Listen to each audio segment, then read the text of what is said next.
It's a Teen Talk Skating podcast where I embarrass myself.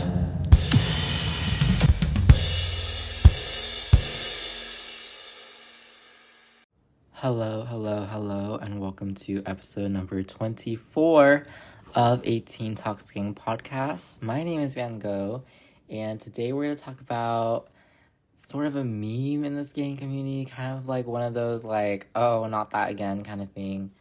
But I really do think it's culturally very important to figure skating. It's very important to the culture of that's what I just said. It's very important to the culture of figure skating. It's very it's built in its history, and like you can't really get rid of it now that it's been in its history. And so I really want to talk about it. You already saw the title probably, but I'm gonna keep it secret for some reason. I do want to note, usually before each of these episodes, I put on Aquaphor on my lips because, my lips get dry from talking insanely about figure skating all the time. So my lips get dry, and so I usually put on some Aquaphor before. But this morning, my brother walked in my room and was like, hey, I'm gonna borrow your Aquaphor. I'm like, okay. And then he goes to work or whatever, and like, where's my Aquaphor? Huh? Where'd my Aquaphor go? He's busy off saving lives, and he forgot to give me back my Aquaphor, and I really try to go look for it, and I cannot find it anywhere, so I really do not know where the heck my Aquaphor went, and now my lips are dry, so, I don't know, random complaint. Today we also have my best friend Stitch here, and do not call me crazy for calling a stuffed animal my best friend, because he's just my best friend, and I talk to him about my crazy life all the time. But anyway, yes, let's get into the episode. But of course, we have our program of the week, complete with the very terrible intro and very terrible outro, with me singing and laughing and clapping for no reason. And yeah, I'll see you on the other side.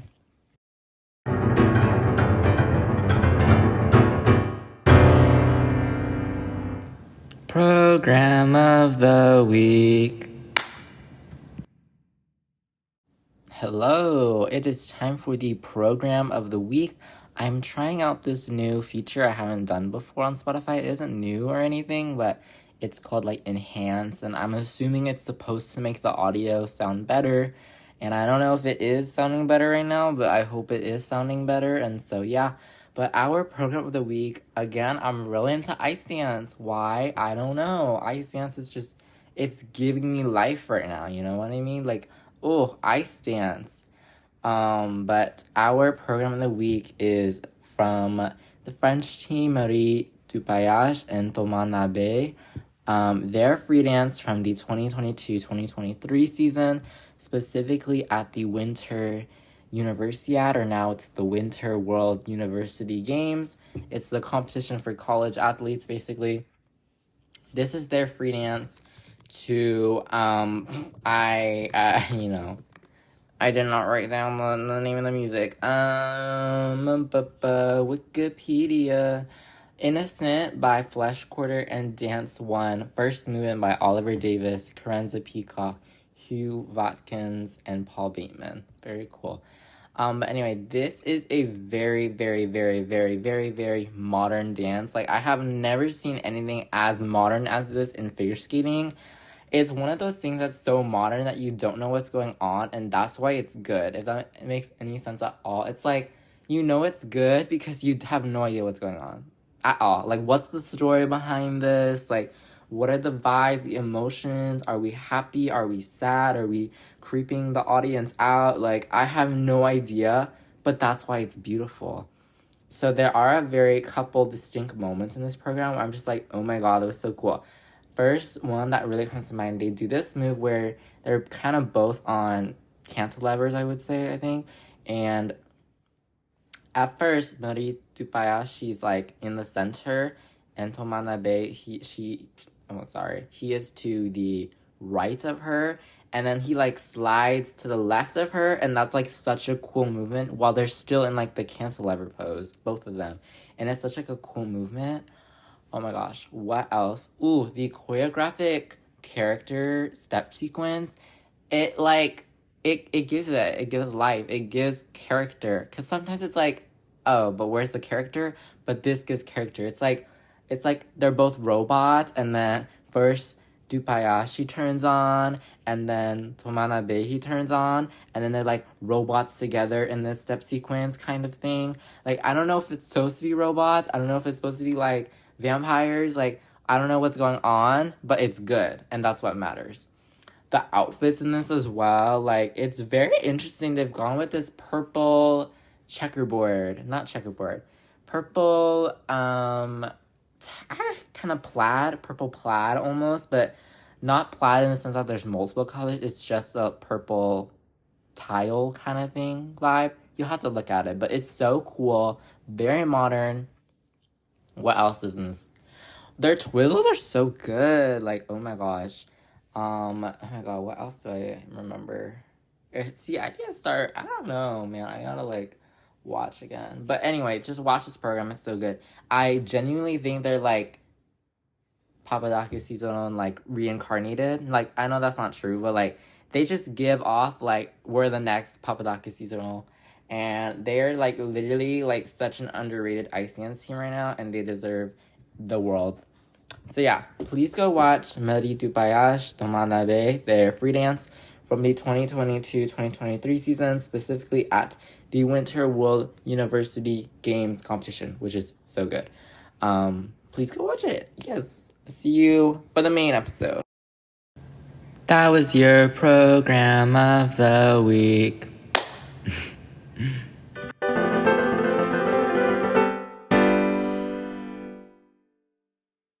Hello, it's me again. Oh my gosh, it's like, you never left the podcast. I have to say before we start all the main episode, I'm very sorry for all this, that Gabriela Papadakis, who I just mentioned, right.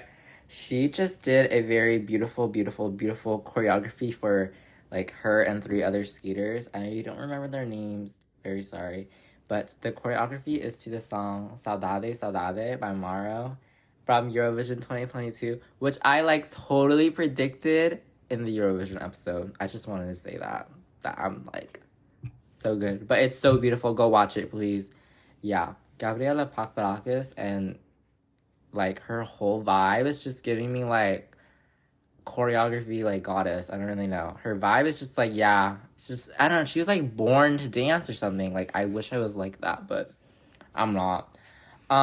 So today we are discussing, again, as I said in the intro, it's a bit of a meme, I would say, in figure skating. It's a bit of a joke. It's a bit of a, it's very woven into the tapestry of figure skating culture and the figure skating society, I guess. It's one of those very more inside jokes, I would say. Like, you wouldn't really know it as just like a casual fan. You would probably have to know it as a more deeper fan. You understand what this kind of idea is, this kind of joke that everyone's joking about. Like, what are you talking about? But today we're talking about a, very little known Carmen opera. Like, who's Carmen? Like, who's she? Like, we don't know who Carmen is, but if you didn't know, Carmen is an opera whose music is very, very often used in figure skating to the point where it's a warhorse. And as I discussed in the warhorse boxing match episode, a warhorse is kind of just a piece of music that is so often commonly used. We hear it over and over and over again in figure skating. But I truly think, like, Carmen is the original warhorse that started it all. That just, like, Carmen put the foot on the ground, the gas on the pedal, and whatnot to start, like, the idea of a warhorse. Carmen is definitely one of those things that's like, oh yeah, Carmen. Like, oh yeah, we know Carmen in the figure skating community. And so I really wanted to discuss Carmen because it's such a big, again, like, it's like cultural heritage. It's like if you're part of the figure skating community family, like, you know Carmen. We all know and love Carmen. Some people. Well, we'll discuss it, okay? So today I want to go over kind of the history behind Carmen, the story of Carmen. I want to analyze famous Carmen figure skating programs and what they all have in common. And then, the analysis side of me that's always popping up here and there because I love to analyze is, I want to really discuss, like, what's the appeal with Carmen? Why do we continually see Carmen? Why didn't it die the moment it came to be a war horse? Like, why are we still seeing it? And I really want to discuss that side of Carmen and why I think it's so appealing to figure skaters when they choose music. It's so iconic, I guess. But first, we want to talk about a little bit the history of Carmen. So, in the 1870s, a guy, his name is Georges Bizet. He's a what's the word? Composer. I was like orchestrator, right? I don't know if that makes sense to you. Composer. He's an operatist. Is that the word? Oh my gosh, I can't even speak English. I mean, I can never. Operatist. Operatist. Yeah, a composer of opera. There we go. So he's an operatist. So he's going to make an opera. He's like, I'm going to call it Carmen. It's based on these, like, things I've read. I didn't do that good research. But, he's like, I'm going to make an opera called Carmen. I hope it's going to be very famous. Hope it brings me some money. La, la, la, la, la, la. But little did he know that it would haunt all of figure skating community forever and ever and ever. And obviously, figure skating didn't really exist in the 1870s.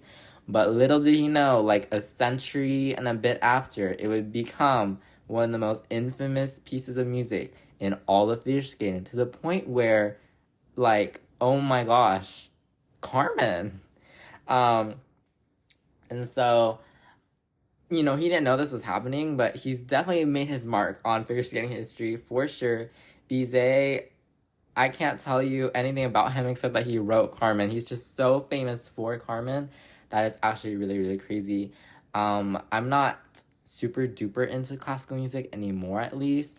But I just know, like, oh man, Carmen, my man, Bizet.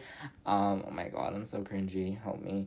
But I just know, like, oh my god, Carmen, Bizet, love it. And so whenever I hear Carmen outside of the figure skating context, I'm like, oh my gosh, that's Carmen. Anyway, I want to discuss the story, like the actual plot of the opera, which I hope will help to explain the programs and then the appeal of Carmen. So, this is from Wikipedia. I summarized this from Wikipedia because I'm not going to explain every single detail, but basically I'm going to just explain the most important stuff. So, it is set in Spain, the opera is set in Spain, and there's a man, his name is Don Jose, and Don Jose he is a toreador. Yes, he's a toreador in Spain, and, he's there, I guess he's existing, I don't know. He's like, I don't know I think they're in front of a bar, I believe.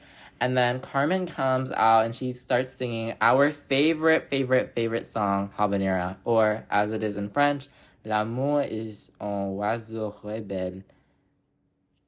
My French is, like, dying. Like, I used to be able to speak a little better, but it's also known as Habanera. If you don't know what it is, it's basically dun dun dun na na na na na na da da da da da da da da da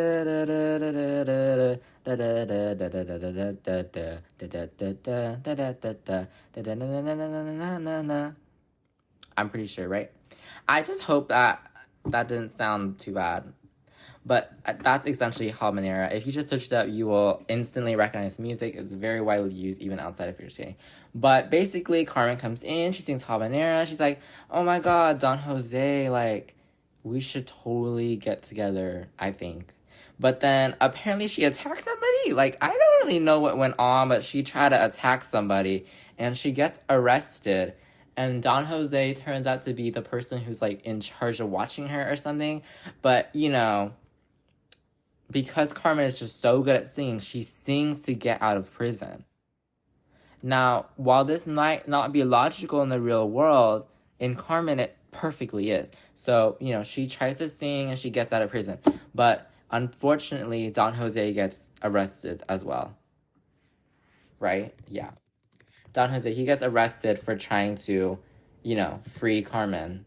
Because that's not allowed, obviously. We can't just do that. Obviously. Like, we can't just free people because they're good at singing, Don Jose. Like, do your job correctly, please. Hey, that was Act 1. So cool, right? So, Act 1, we sang, we got arrested for attacking someone, we got freed by singing. So, Act 2, I think this is in a bar, I believe. And Carmen is in the bar. She's, doing her laugh. She's getting her laugh done.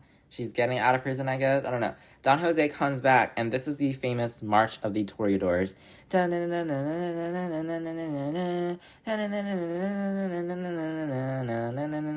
Yeah, of course. We know. I hope. But just search it up. I promise. Don Jose's like, oh my gosh, Carmen, I want you, like, so bad. Like, yeah, we should totally get together. Like, please love me. Like, that totally happened. But Carmen's like, no, I don't want you anymore, at all. And she's like, okay. But then I guess Carmen dances for Don Jose. But then Don Jose wants to, like, leave with her. Like, let's go leave together and run away. We can be the next Romeo and Juliet, Taylor Swift love story. I don't know. But then he's like, I have to go to work. Because, he has a job. And Then Carmen gets mad. And then apparently they both get sent to go smuggle some stuff. It's confusing a little bit. So Act 3 takes place when they're actually going to smuggle something. Carmen admits to somebody that, like, oh, Don Jose's a little boring. And, like, she's kind of over him. Like, she's not really in love with him. And she ends up reading some nice fortune cards. And, of course, we love, love, love fortune cards, right? She reads fortune cards saying she and Don Jose will both die. Like, oh my god. Like, okay. Okay. I don't know. The horoscopes in that day were not matching. I don't know. The stars weren't aligned for them. But they will both die apparently that day. But there's a new guy. Oh my gosh. Really? Yeah, there's a new guy. His name is Escamillo.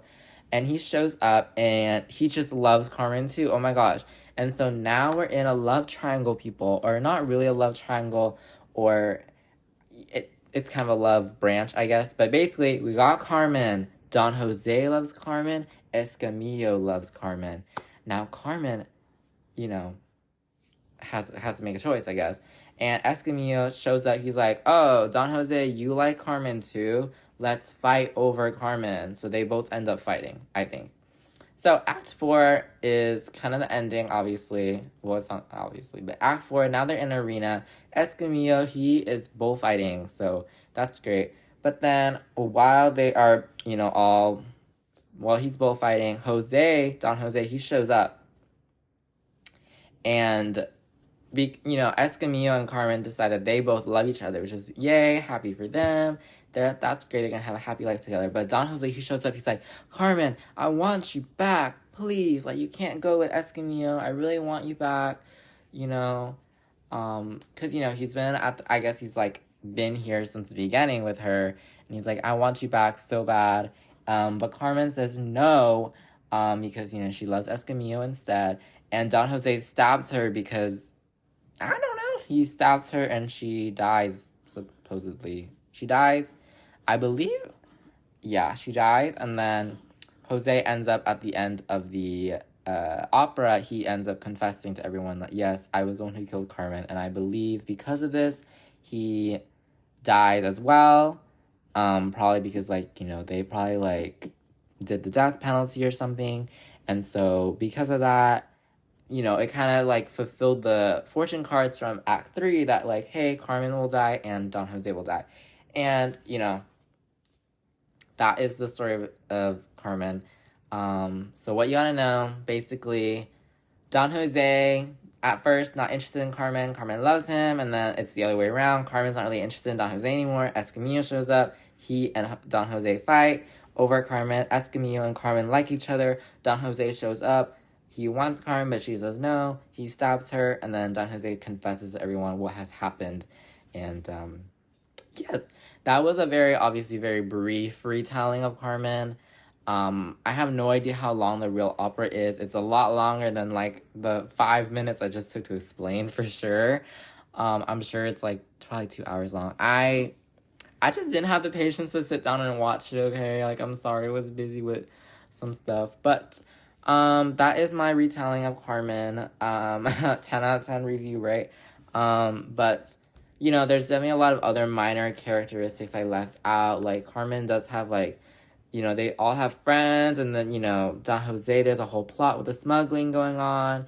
Escamillo has a huge background that I didn't really mention. But if you want to really know more about Carmen and the plot and why it's so dramatic when they use it in figure skating, go read a Wikipedia page or, go watch the opera yourself. I haven't, let's go do it. Have fun. But that is the Carmen, at least the version by Georges Bizet. Now, there are some variations of Carmen that I do want to mention, as they are used in figure skating as well, but they're all based on this original Carmen opera, and so they're all very, very similar, but there are different versions. The first one is the Carmen Fantasy by Pablo de Sarasate, the Carmen Suite Ballet by Rodion Shedrin, and there are different variations from different singers, because this is an opera they sing. There are different singers who play Carmen, Don Jose, Escamillo, etc. Orchestras as well, they record different versions of, the instrumental parts of Carmen. But in general, Carmen is just all of this together, and, and I'm very sorry if I said any of those names wrong earlier as well. But in general, Carmen is all of these that I'm talking about, with the opera, with the ballet, with just the instrumentals. It's all being collected together, because this is a Carmen phenomenon that I feel like that's really taken over the figure skating world. This is the Carmen apocalypse. And if you're not into Carmen, I'm sorry. I don't know. So, history throughout figure skating. Obviously, this is a figure skating podcast, not an opera podcast, as you could probably tell by my very good explanation of what Carmen is. I don't know. I used to be in choir, though. I don't know if that's very qualifying. Oh my god, it is actually so hot. Okay, anyway. So in terms of its first usage throughout figure skating, I really could not find, when was the first time people started to use Carmen in figure skating. The general history of music in figure skating is a little foggy for me. I'm not really sure, when was, music first used in figure skating? When did people start using programs? When did people start choreographing specifically for each music? Or what's going on? I was a little foggy. I do know information that, when they first started using music in figure skating, they didn't pick the music. The skaters didn't pick a music. They didn't choreograph a program or anything. It was just music that was playing live, orchestra music as well. But, I'm assuming somewhere at least before the 80s, we started using music in figure skating for the short program and the free skate, not for compulsory figures, which were still a thing back then. But yes, I did not find a lot of information about when definitively was figure skating used, or no. Oh my gosh, guys, the brain is not brain. When was Carmen first used in figure skating? Can you tell me when the program was first used? But I cannot really find any solid information.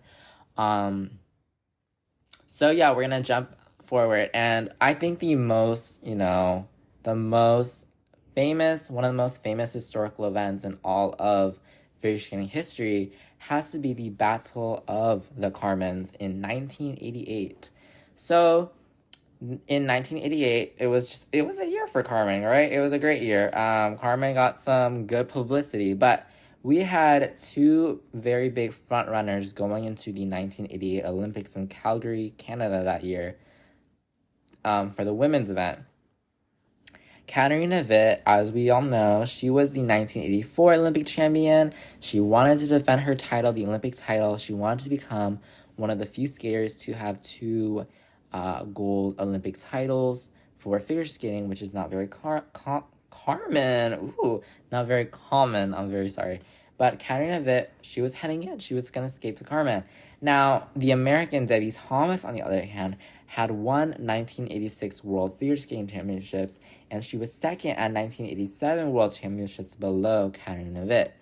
So that the two were very thick, rivals in a way. It very much was a rivalry. Who was going to come out with the Olympic gold, with the Olympic title, who was going to come out with the silver, is very much okay, who's going to do it, who's going to not. And so already the rivalry was dramatic. Like, the news was like, oh my god, like, you guys have watched the Olympics this year. But what actually made it even more dramatic was that both of them decided to skate to, you guessed it, Carmen by Georges Bizet. And so Katarina skated to Carmen and Debbie Thomas skated to Carmen.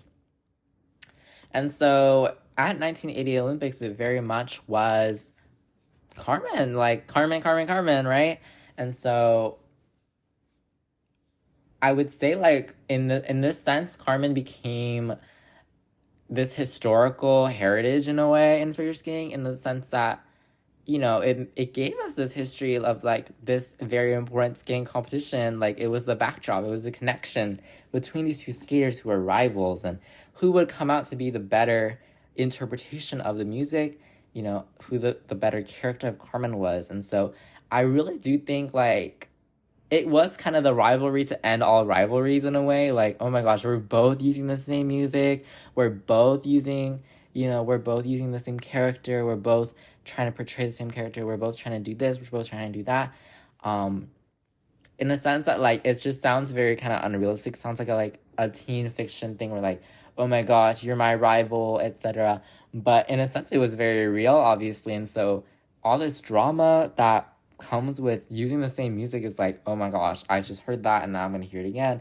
From the fan side as well, it's like, oh my gosh, who was the better one in my view? But yeah. And so they both skated to Carmen in the free skate specifically, not in the short. So we did figures back then, compulsory figures. And if you don't know what compulsory figures are, that's what gay figure skating its name basically is. It was essentially very intricate, I guess, shapes in the ice. They're not drawings, but intricate shapes in the ice formed by, the different rockers and brackets and loops and whatnot that you could form on the ice on one blade, and you would have to twist and turn and create these very elegant, beautiful patterns. And so after figures and the short program back then was a thing as well, Debbie Thomas was in first place, Katarina Witt was in second place. And so, like, obviously, very, very tight. Both of them were very good skaters. They were the top of their time. And the free skate would decide it all for them. And of course, the free skate, what music were they both using? Carmen by Georges Bizet. And so Carmen would be, so important here. It was like, oh, like, I don't know how to explain, but it just became this super, super important thing. Like, it connected this rivalry together. Like, we're both skating to Carmen. And so, it was kind of like, I guess you don't really want to, you don't want to show up to a competition when it's like, I don't know. It's like the Spider-Man meme, basically, where, like, one Spider-Man is pointing to all the other, like, two Spider-Men, I guess. It's kind of like, oh my god, we're both skating to Carmen, we're both in this competition, we're both rivals, kind of. We're both, competing to get first place. And so, I really recommend, if you guys want to, there are, like, video interviews out there of Katarina Witt in particular talking about this event, talking about this night, talking about her usage of Carmen. I am going to analyze both programs later, but this is, like, one of the very important cultural events in figure skating, I think. In figure skating history, it's definitely one of those very, very culturally, like, significant things that just, it will, like, if we ever had a figure skating museum, this is just one of those, like, very important things that just have an exhibit, and, this happened. But in the Carmen program, overall, Katarina Witt would win first place, Debbie Thomas actually would land in third place, and Elizabeth Manley of Canada, who did not skate to Carmen, would land in second place.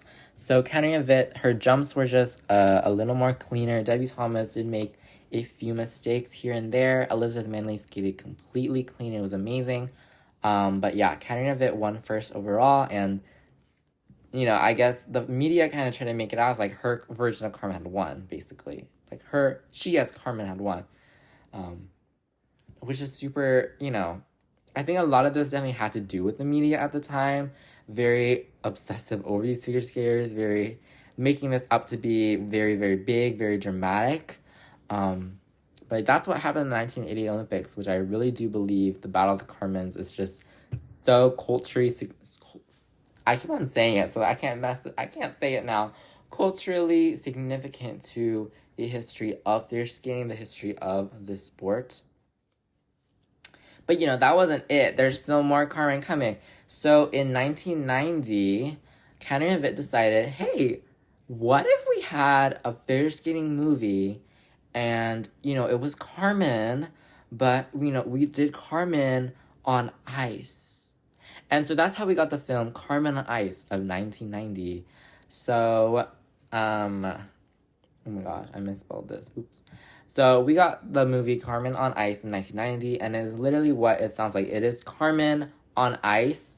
It is not the opera version. There are no lyrics or words or anything such in this movie. Carmen on Ice is legitimately Carmen on Ice. It's super impressive how this is all put together, basically. It is acting while on figure skates, basically, and so... it's combining the art of figure skating with the story of Carmen without having any words, lyrics, or anything to help it move along, except the music, the instrumental music. And so if you do watch this is available on YouTube, I believe. If you do watch Carmen on Ice, I don't believe it's as long as the original opera. It is a very, very good movie. But what made it even more exciting at the time was that the cast, they weren't some random figure skaters. They were very, very well-known celebrities in figure skating, and those were Katarina Witt, obviously, as Carmen, and Brian Boitano was Don Jose, and Brian Orser was Escamillo. So, if you know them now, Brian Boitano, he is he's American, and, very famous. He does cooking and, bartending stuff now, and Boitano's Lounge at the U.S. Nationals is a big thing. And then Brian Orser, he is a coach now. He coached Yuna Kim, Junwan Cha, Yuzuru Hanyu. He's a very high-level international coach who coaches in Toronto, Canada. So these were big stars. Even if you remove those, future things from them, they actually had a Battle of the Bryans at the same time as Battle of the Carmens at 1988, which I think is also very important. Brian Boitano became the Olympic champion in 1988, and Brian Orser was the silver medalist that year. And so, sorry, my arm is itchy. These are three very, very high-level stars, Katarina Witt, Brian Boitano, Brian Orser, and they were in this movie very unique movie. It was the first of its kind. Hey, let's put Carmen on ice. And it is actually a very, very cool movie. I have watched certain clips of it. I didn't get a chance to watch the whole thing. But if you do watch it, it is very impressive how it's done because, I don't know, I feel like Katarina Witt always had, a natural talent for acting or something because she is really very much the star of Carmen Ice. The expressions, the opening scene, the way she just moves and the tone that she has with her movement creates this very, very beautiful atmosphere, I feel like, that really portrays the story really well.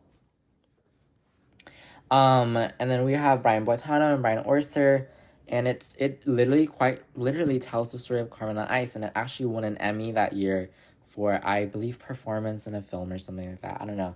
But they won an Emmy that year for Carmen on Ice, so, we always talk a lot about other ice skating or figure skating movies, The Cutting Edge or Blades of Glory, etc., which, are a fictionalized version of figure skating, but Carmen on Ice is legitimately a figure skating movie. It's not a movie about figure skating. It is a figure skating movie in the sense that these actors or skaters are on figure skates. They're doing all the skating. They're doing all the choreo, all the acting, etc. It's really amazing. And it really is a very interesting phenomenon, I guess. And we definitely need more movies on this. Can you imagine, Moulin Rouge on ice or... I don't know, Phantom of the Opera on ice. I really do wish we had more movies like this because Carmen on Ice is very, very cool to watch.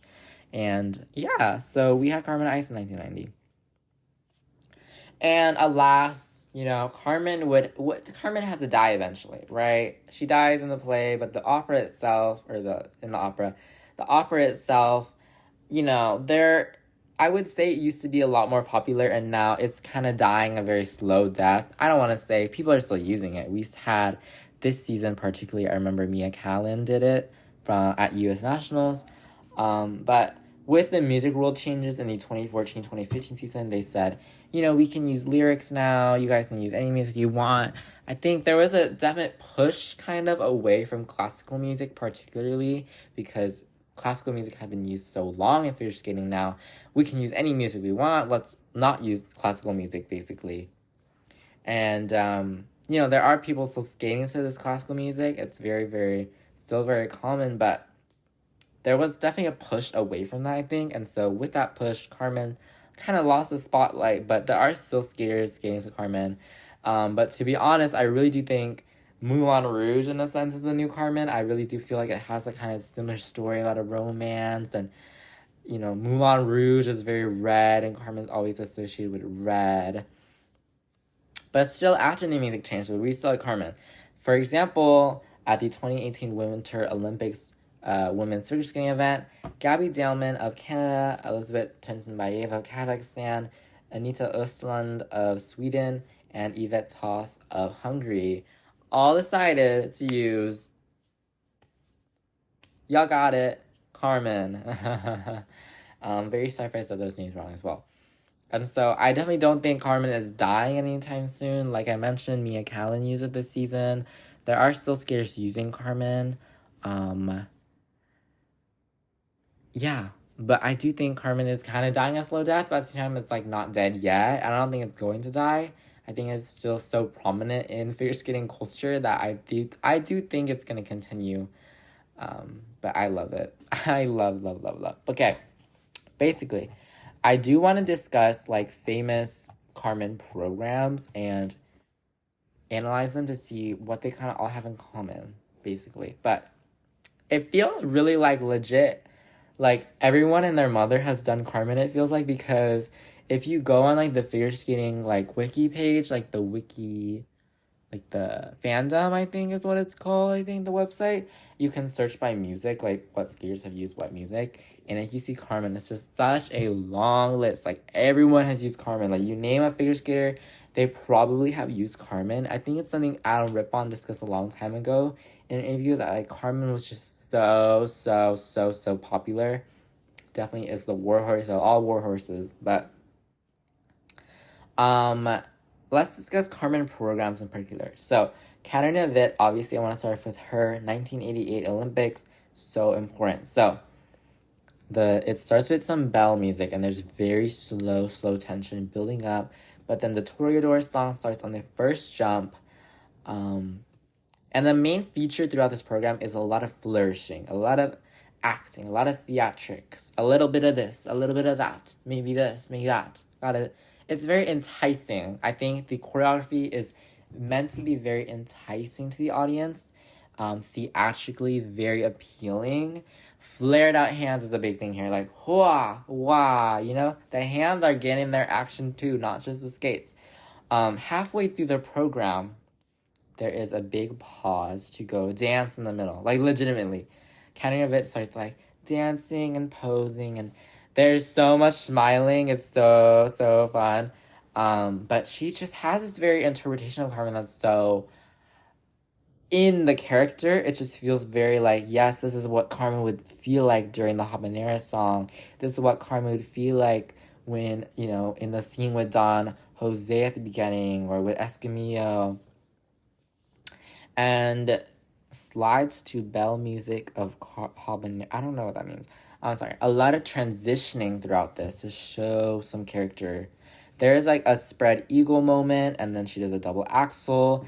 And the most famous part of this program, when she decides to do a bit of a spin, and she spins, and she spins, and she falls onto the ground.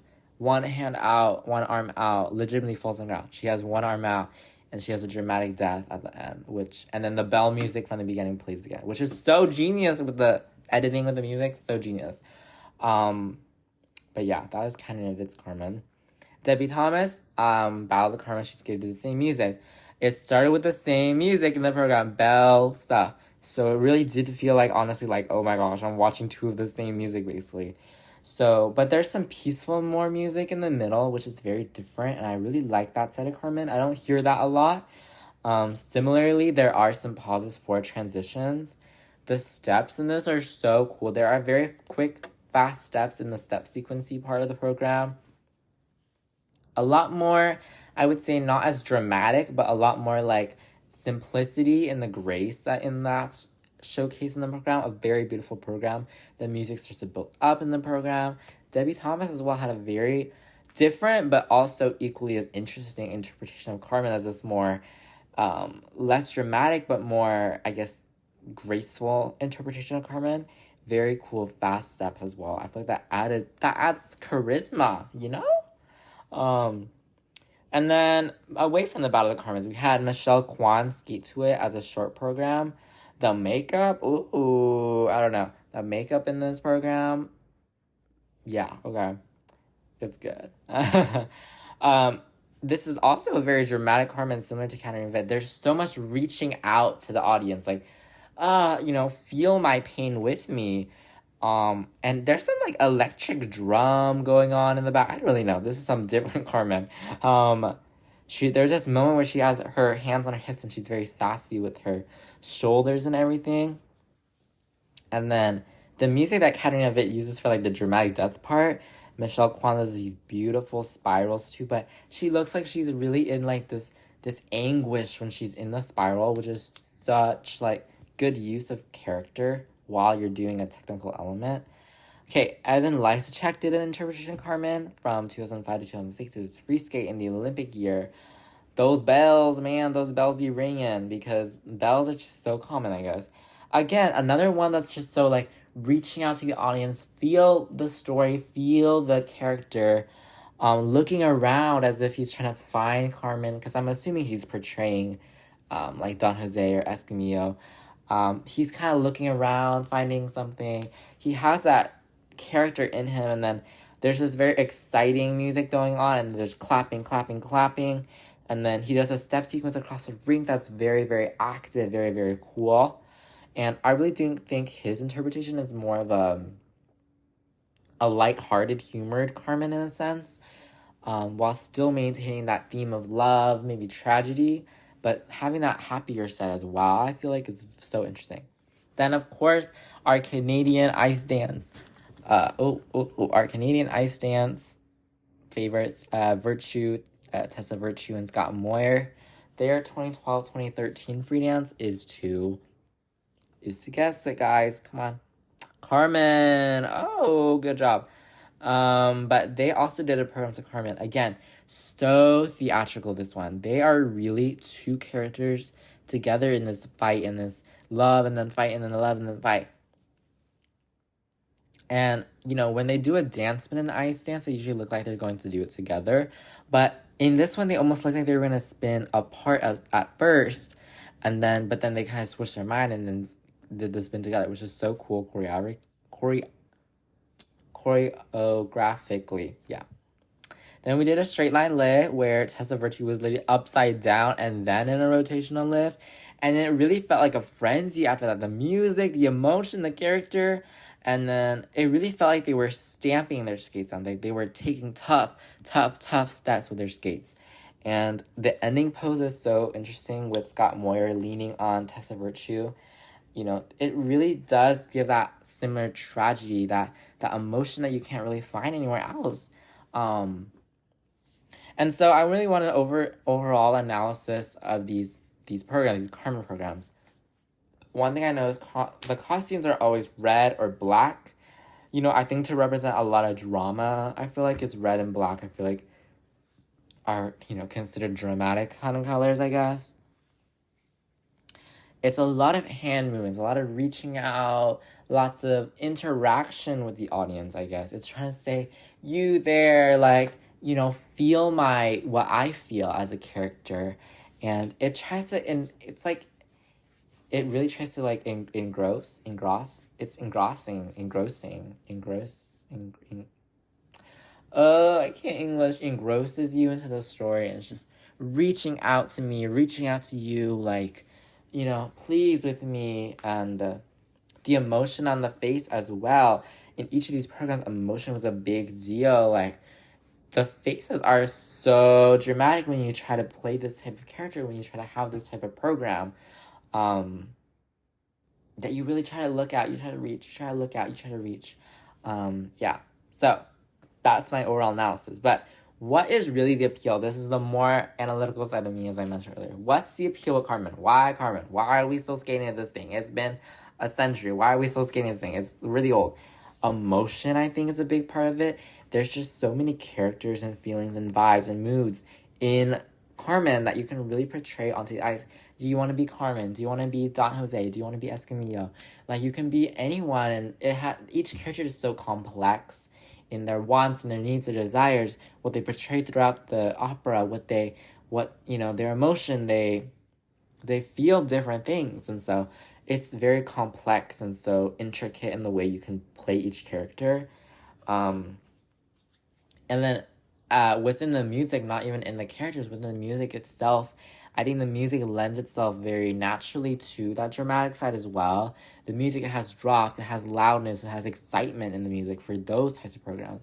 But it has those slower bits, those more operatic aria bits that we all know and love in that side as well. And so I think Carmen in general, it's just so many, it's so diverse. It's one opera, but it's just so diverse in how it's structured and how, the characters are played.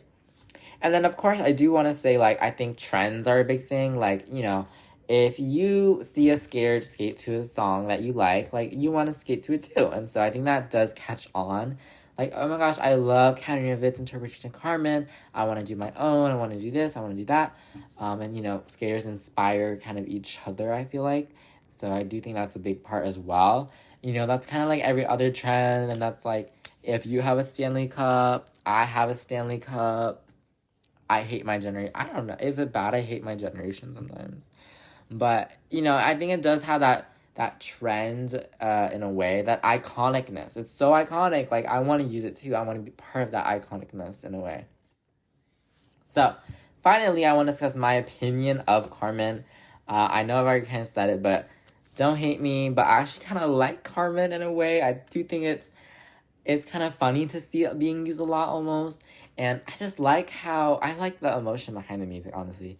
At first, honestly, I thought this episode was oh my god, I would hate Carmen. I would hate hearing it over and over again. But doing the research for this, watching the programs, I really see how Carmen is loved a lot because it is so dramatic. And I kind of like Carmen too. So, thank you so much, George Bizet.